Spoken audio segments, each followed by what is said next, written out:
महानदी रे खसिला 150 मीटर ऊर्ध्व अतड़ा।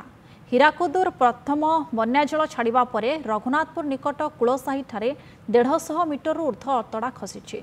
जगतसिंहपुर कटक मध्य भाग में प्रवाहित महानदी रे बन्याजल जोगु भयानक स्थिति।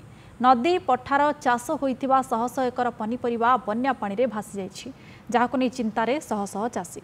सेपटे महानदी पठार अतड़ा खसी जाइतिबारु 12 खंड गाँवर 30,000 ऊर्ध्व लोक आतंकित अवस्था अच्छा। गाँ मुहा होइछि महानदी। महानदी पठारे पनीपरिबा चाष करी परिवार प्रतिपोषण करुथिबा स्थानीय कुलसाही अंचल लोकंकर चिंता बढ़िछि।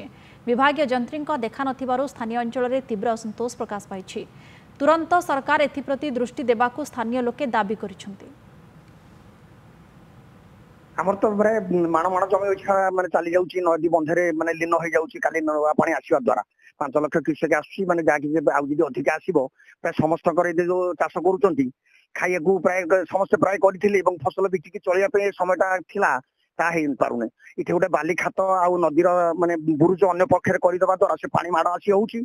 अधिक पानी आसिले जाफल कि नदी खाई खाइका जाउची। काली प्राय 2-4 एकर कि 5 एकर 10 एकर भली जमी माने पानी गर्भरे पड़ जाइछि। बाली खाता करबा द्वारा ये चाषींकर जमी जो 100 हेक्टर ये जो ग्रामवासी रहिले सब पानी तांको गाँ भितर मुखा हलानी।